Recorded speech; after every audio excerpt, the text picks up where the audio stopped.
Boa noite.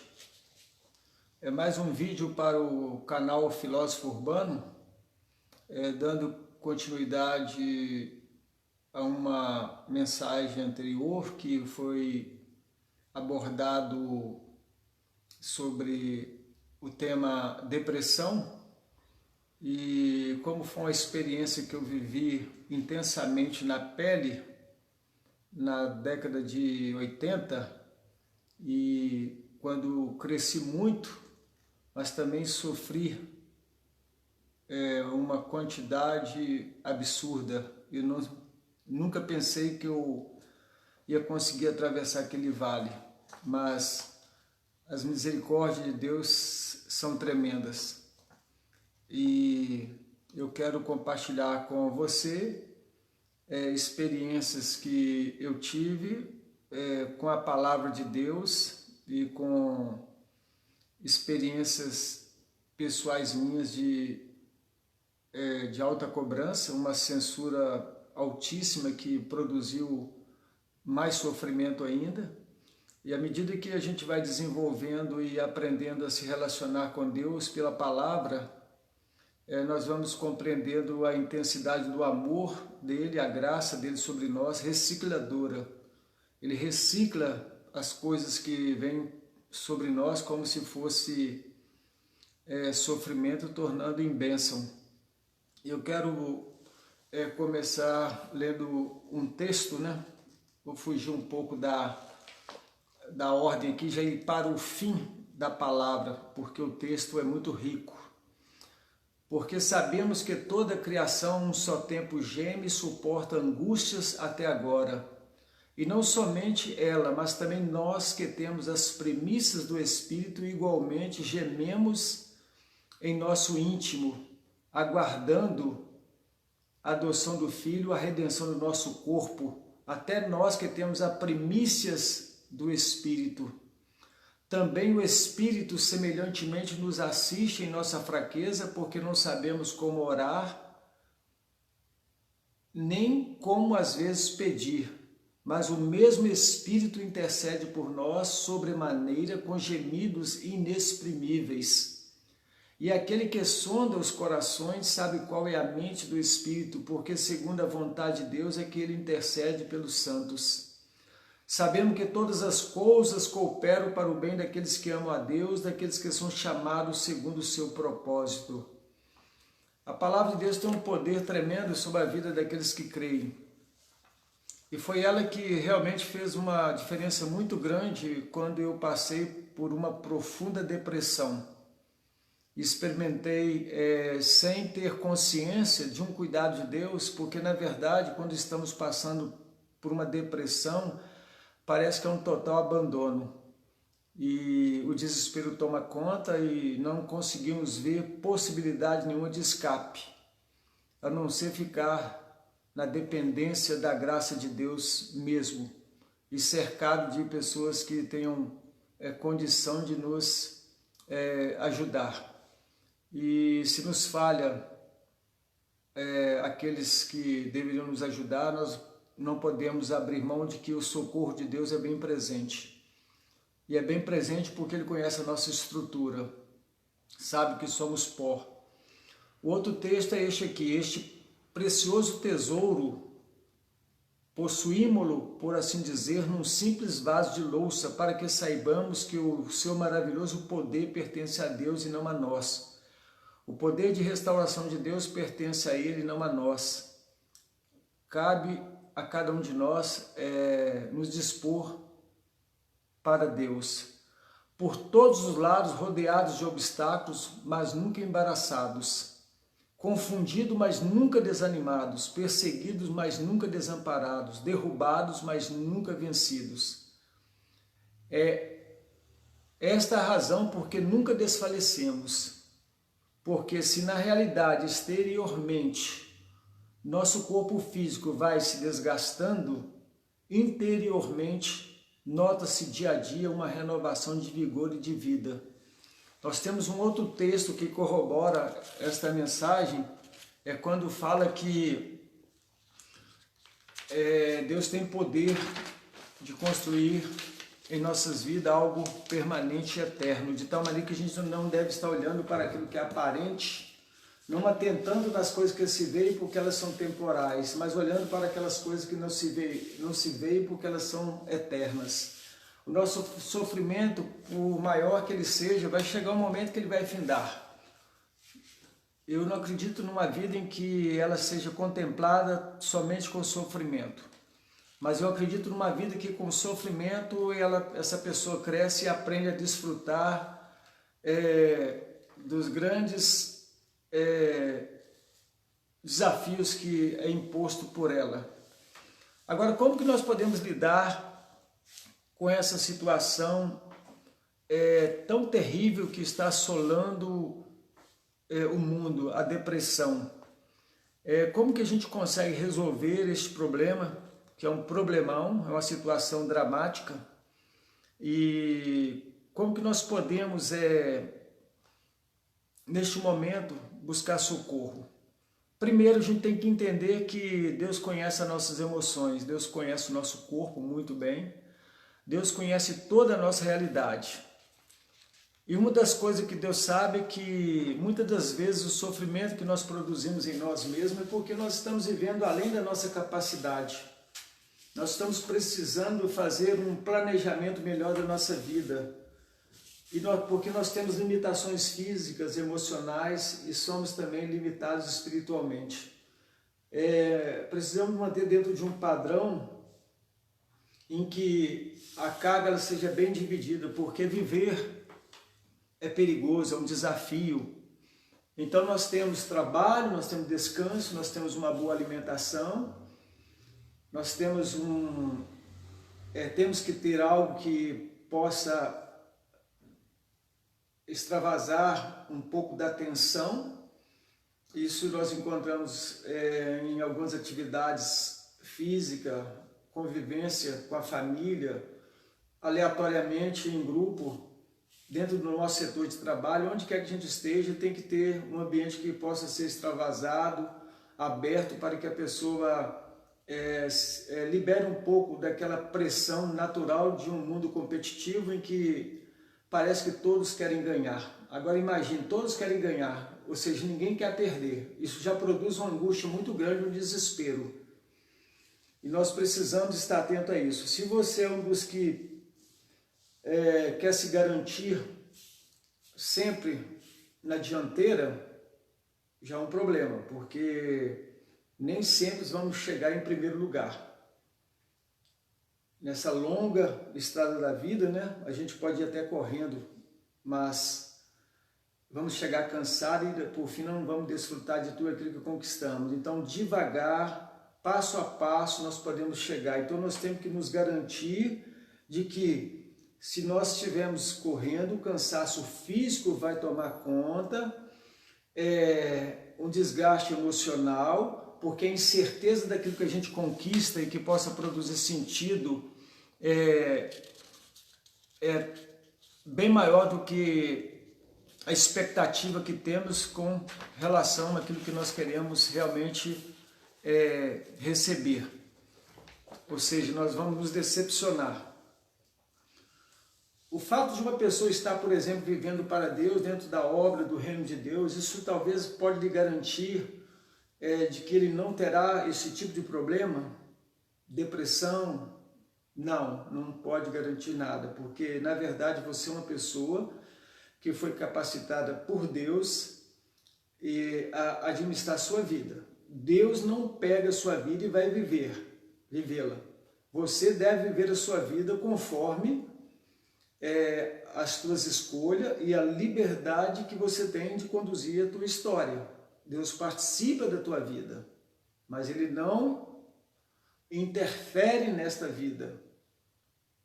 Ele respeita as tuas escolhas. A intervenção que Deus faz é no momento limite.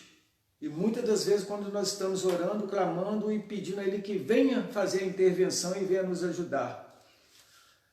Mesmo servindo a Deus, nós estamos sujeitos às mesmas leis que Deus colocou para todos os homens. Os organismos são os mesmos.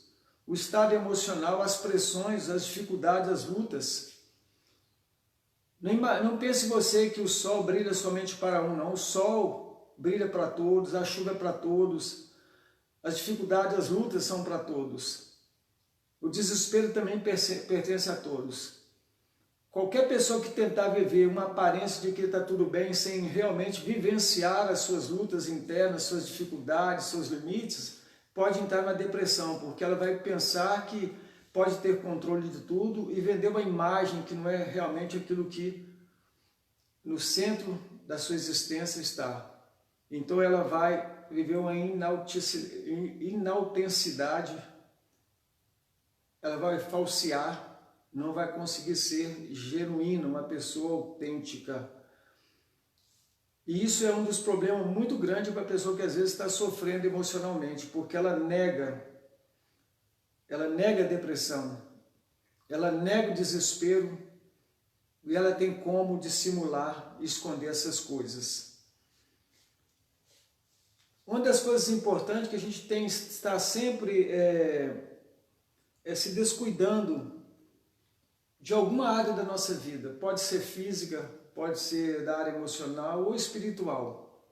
O ideal mesmo que nos conduz à maturidade é quando a gente consegue equilibrar bem, distribuir bem, setoriar bem a nossa vida física, emocional, afetiva e a nossa vida espiritual. E não transferir de um lado para o outro situações ou situação que não pertence, não é daquela área. Porque senão nós vamos sofrer mais ainda, porque as coisas se tornam uma turbulência e se você não tiver socorro, ajuda, você vai estar sofrendo muito mais, porque geralmente nós transferimos, não é gratificações não, às vezes são cobranças, sofrimentos.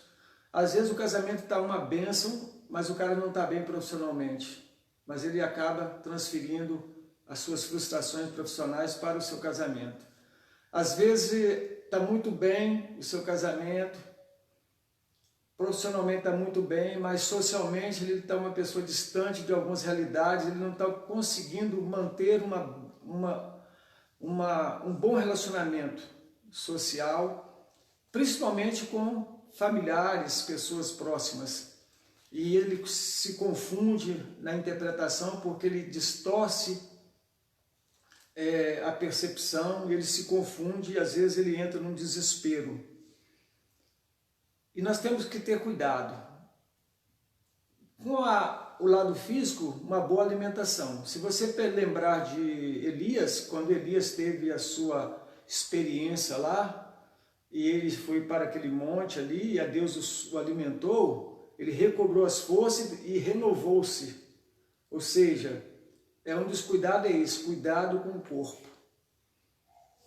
E cuidado com as nossas emoções, ou seja, excesso de cobrança produz um desgaste muito grande e nos torna deficientes sem energia mental, psíquica e física também para suportar.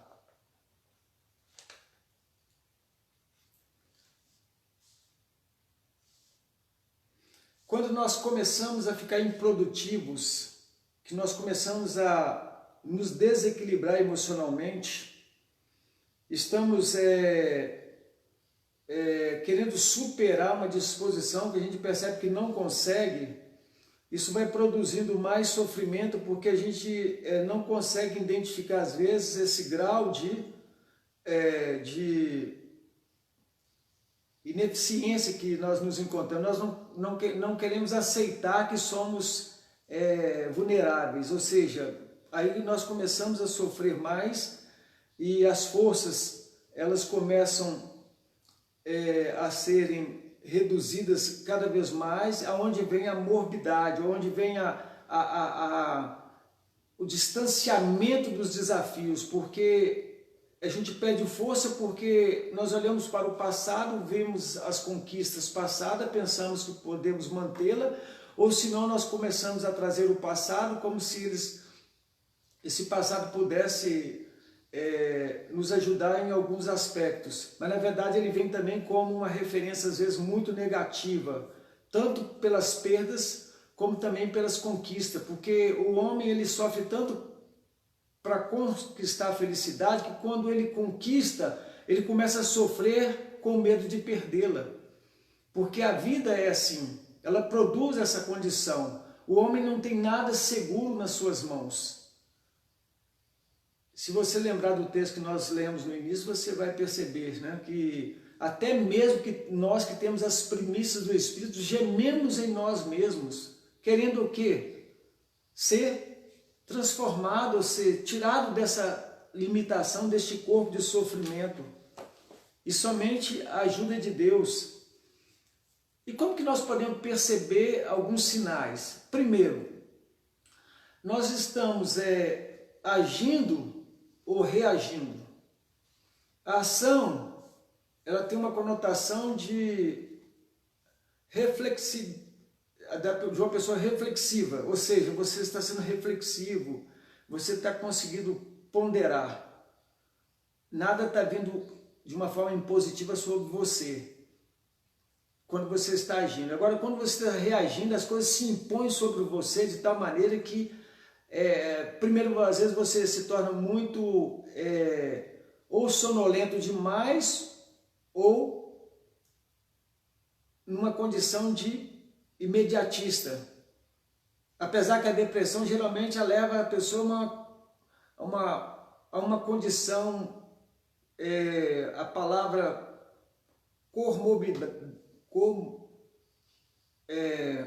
a pessoa fica sem capacidade de um movimento, de uma ação bem consistente, permanente, mantendo um ritmo realmente razoável que possa satisfazer. Então essas reações, elas trazem um desgaste maior. Por quê? Porque às vezes surpreende a pessoa que tem.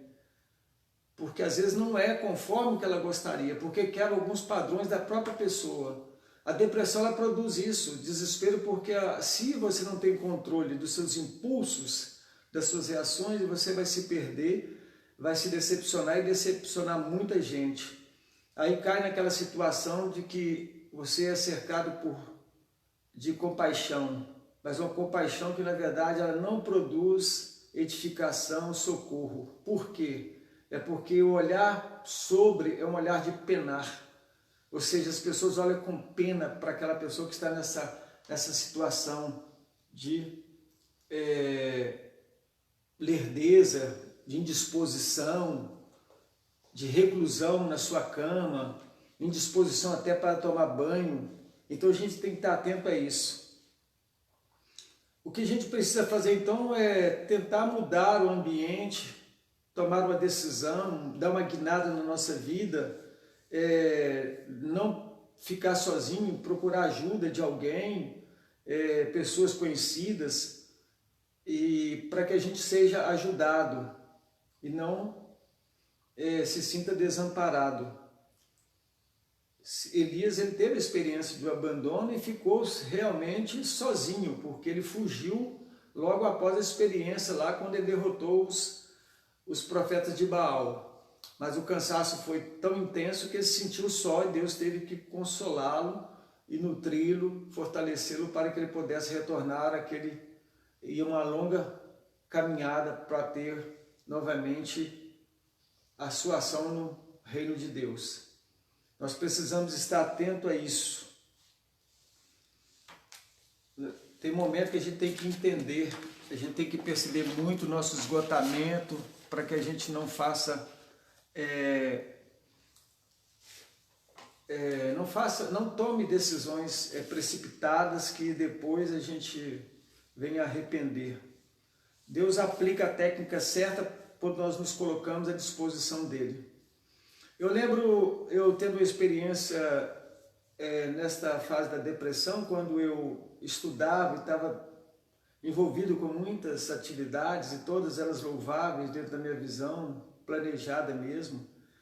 Eu parei para organizar, fazer um planejamento. Aí quando eu comecei a fazer, a primeira coisa que eu consegui escrever, descansar.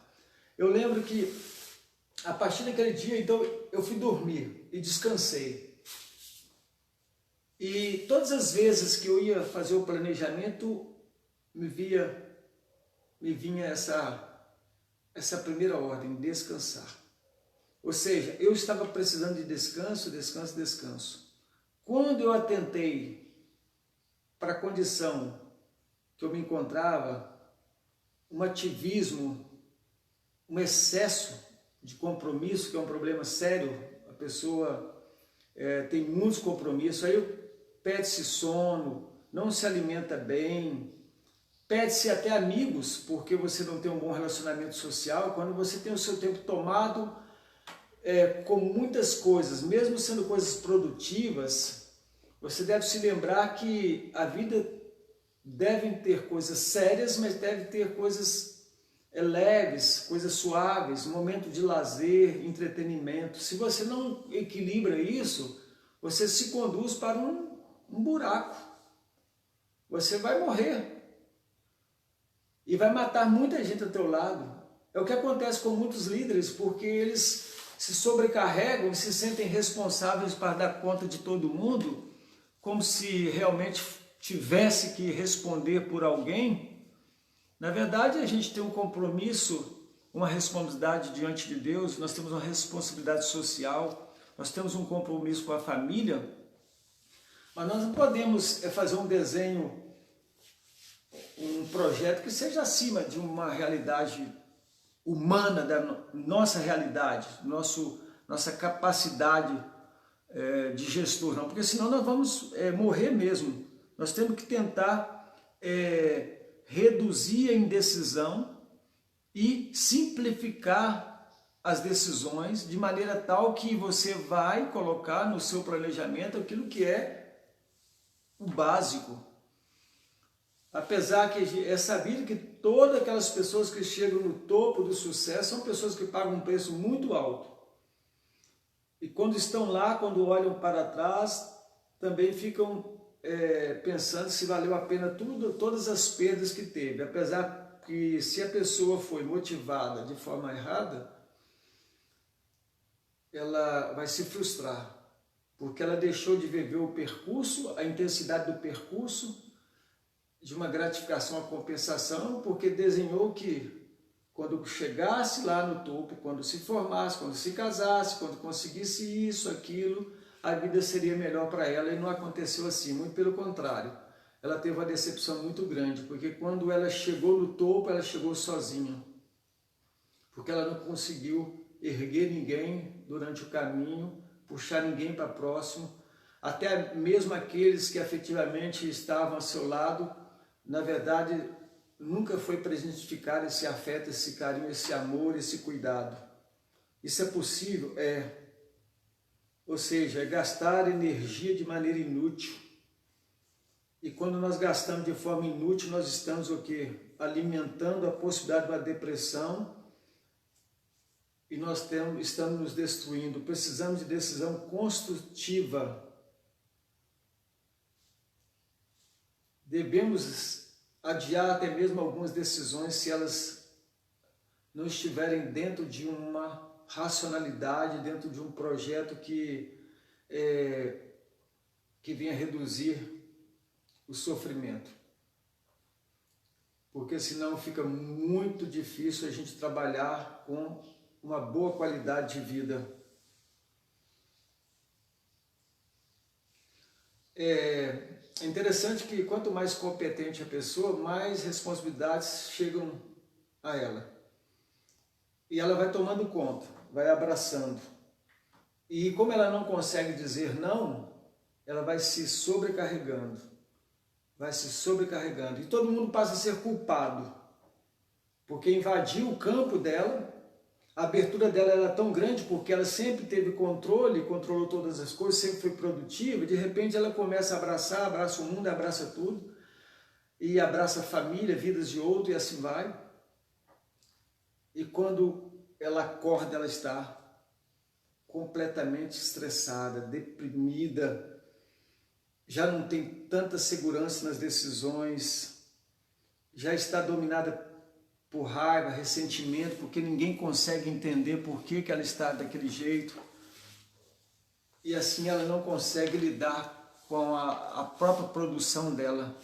que foi o caminho que ela escolheu. Isso geralmente intensifica mais o sofrimento, porque ressentimento, mágoa desgasta muito a pessoa. Principalmente porque uma pessoa em depressão, ela não consegue nem extravasar. Então ela armazena, vai acumulando e aquilo vai reduzindo algumas substâncias importantes que gratificam, que compensam algumas perdas. A própria indisposição para se alimentar. Ou seja, a pessoa perde sentidos importantes na vida. Principalmente se ela tiver um sentimento de que ela está sendo sempre injustiçada. O sentimento de que está sendo injustiçado é terrível. Ou seja, não está sendo reconhecido. Todo o trabalho feito, todo investimento não veio aplausos. Ou seja, é um problema sério, porque todos que fazem alguma coisa gostam que seja visto e aplaudido ou reconhecido, mas quando isso não acontece, apesar de todo o esforço da pessoa, então produz um sofrimento muito grande. Muitas vezes as raízes de uma depressão está justamente lá no subsolo, lá no inconsciente, porque é produzido num relacionamento familiar, às vezes numa falta de reconhecimento daquelas pessoas que mais que a gente gostaria que elas reconhecessem, às vezes a esposa, o esposo, os filhos, até mesmo um amigo.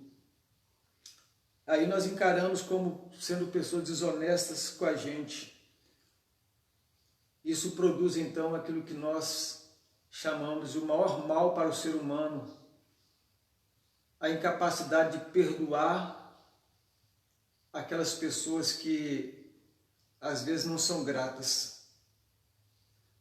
Porque quando nós somos gratos a Deus, nós produzimos energia, força, cura, saúde para a gente. E essa gratidão produz comunhão com os outros, porque ela não cria barreira, muito pelo contrário.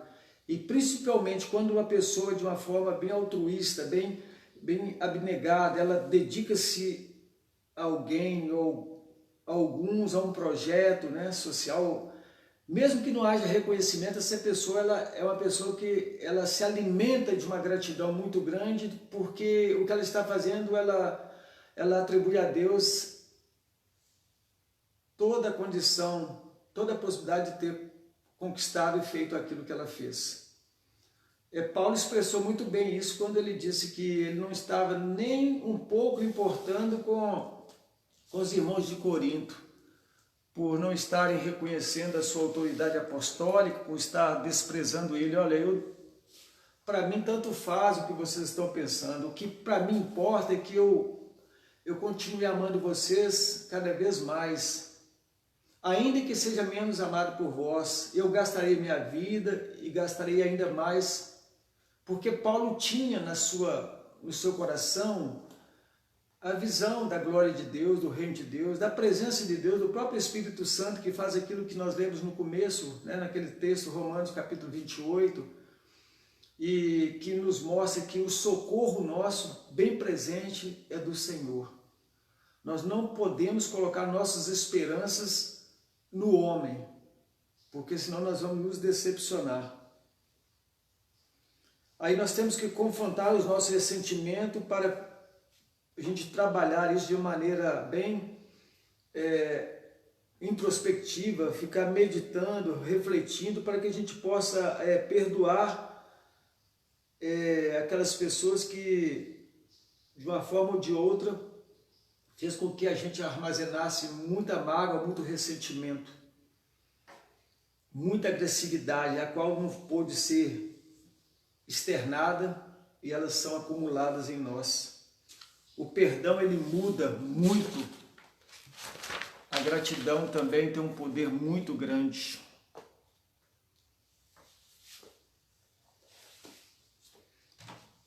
É interessante quando nós compreendemos que o perdão de Deus é a cereja do bolo do cristão, porque é quando nós confiamos plenamente que Deus nos recebe, nos aceita porque Ele nos perdoou, de tal maneira que o passado ele continua fazendo parte da nossa história, mas Deus simplesmente o afasta de nós.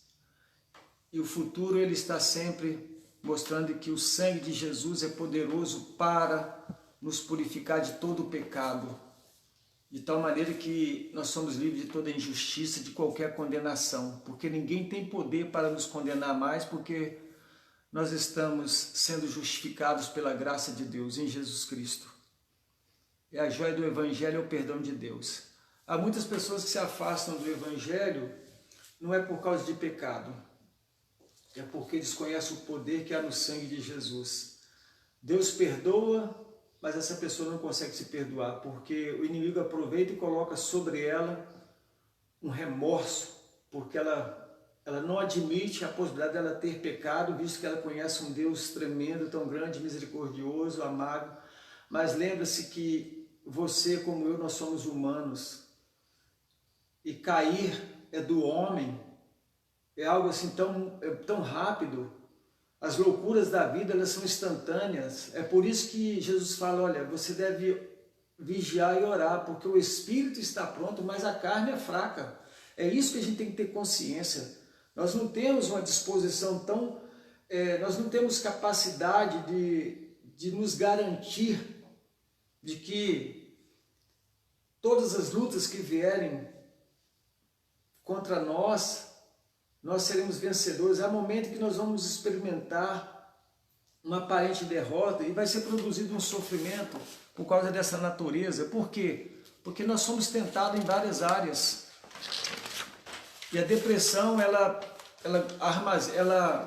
estaciona em pessoas que perfeccionistas, pessoas que acreditam sempre que podem controlar tudo, inclusive a própria vida e as coisas que lhes cercam. É interessante, a gente tem que estar atento a isso. As pessoas, elas sofrem muito quando elas não conseguem perdoar. Porque quando elas não conseguem perdoar, elas alimentam a vingança. E quando essa pessoa não pode, às vezes, vingar,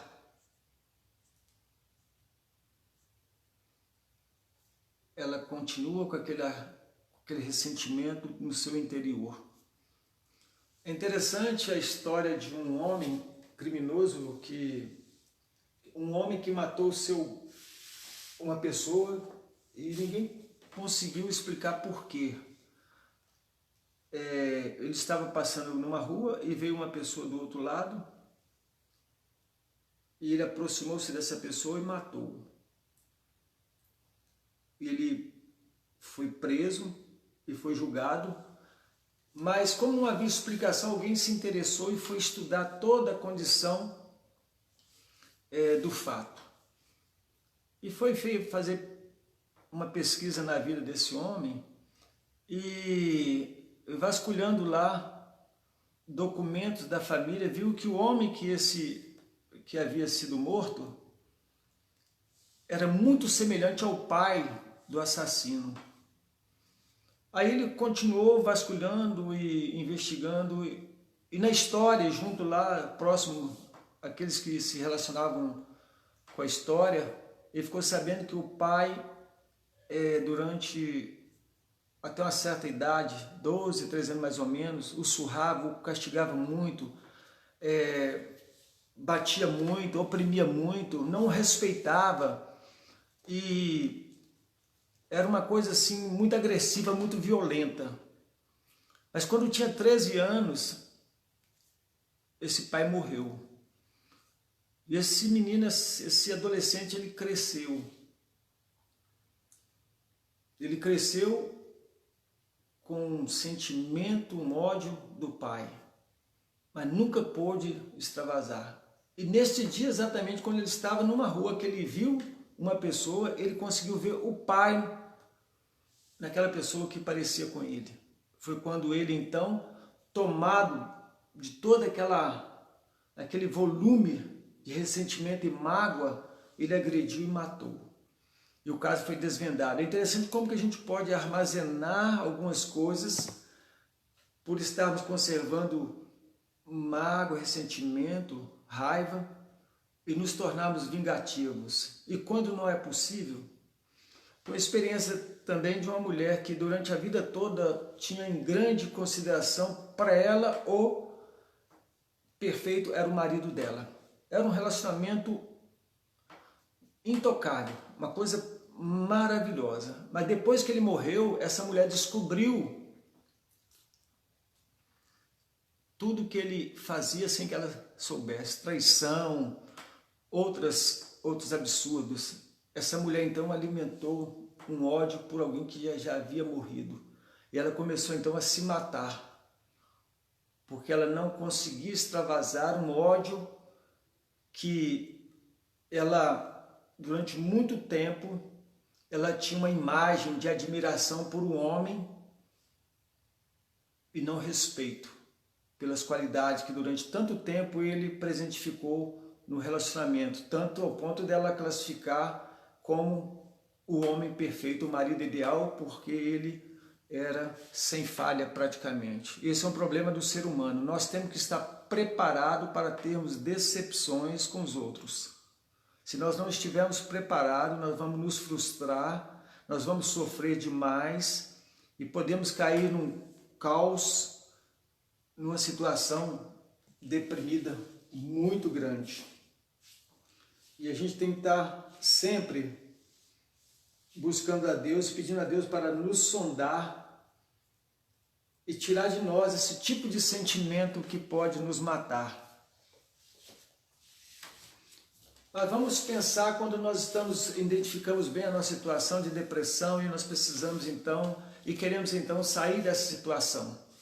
A minha experiência é um socorro de Deus, muita leitura da palavra, muitos livros na área, e eu encontrei pessoas que dedicaram tempo para mim, né? Uma boa escuta, amigos, irmãos, que hoje eu conservo uma gratidão muito grande. Muitos não sabem, muitos eu já falei, que me deram tempo, ficaram comigo.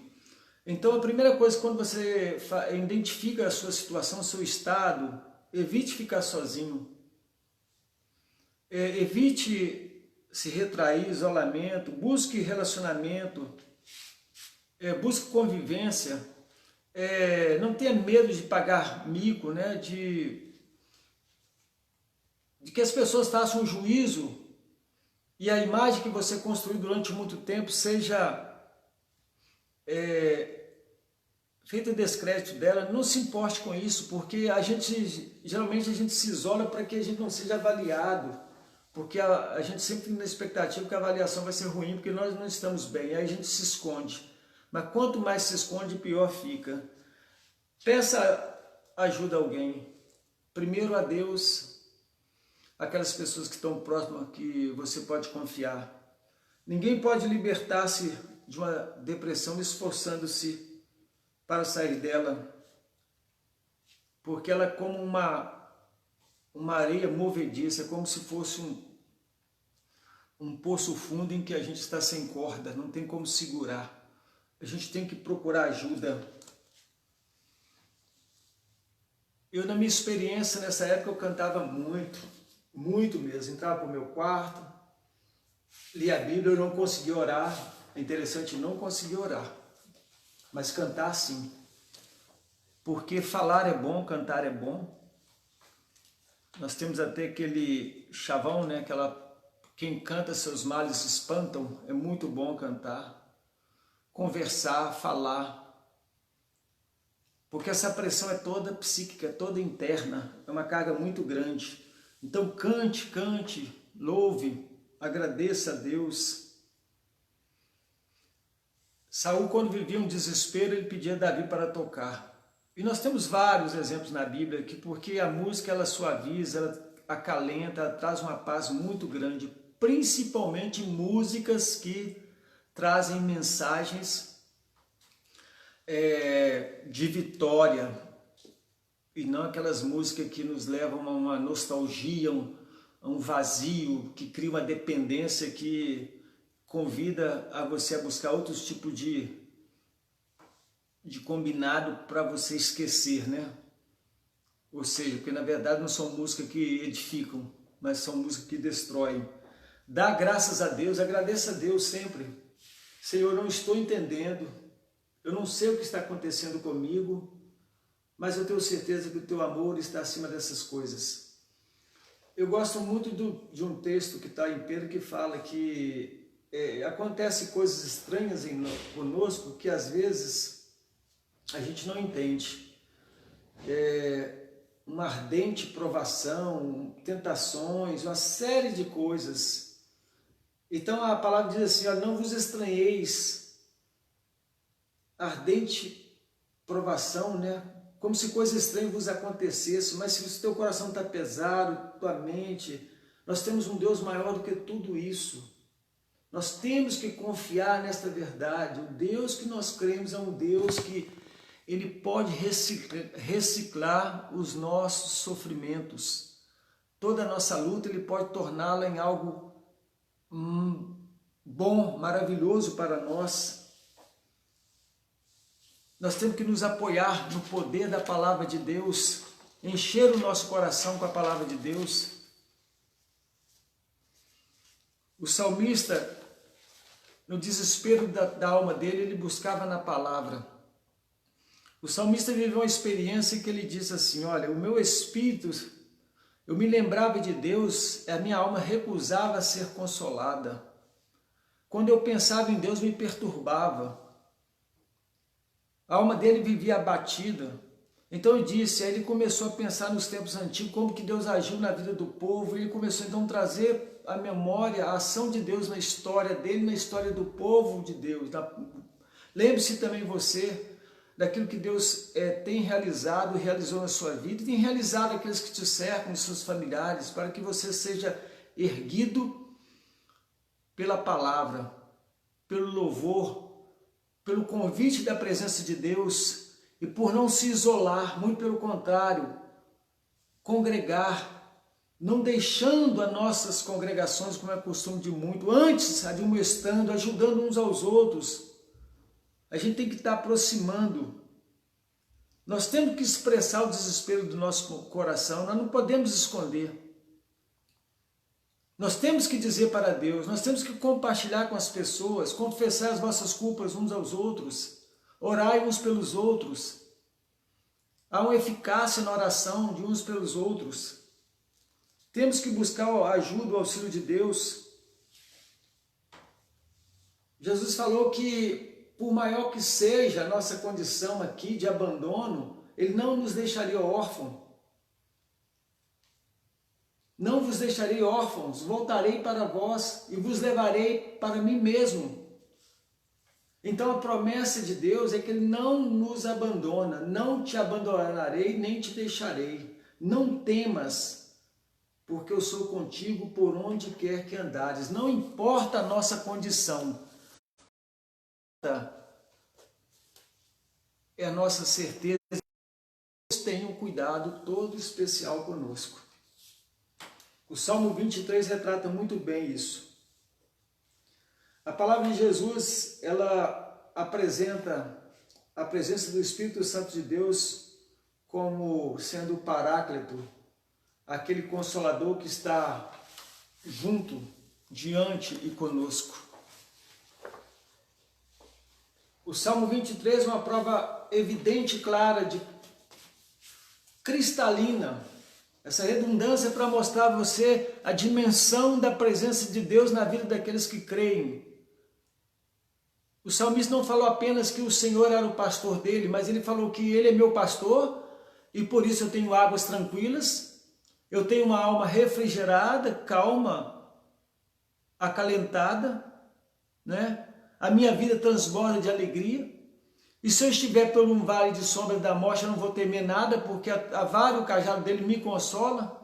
Se meus inimigos estão prestes diante de mim, Deus faz com que um banquete seja preparado e eu simplesmente vou o quê? Saboreá-lo. Por quê? Porque o cuidado é de Deus.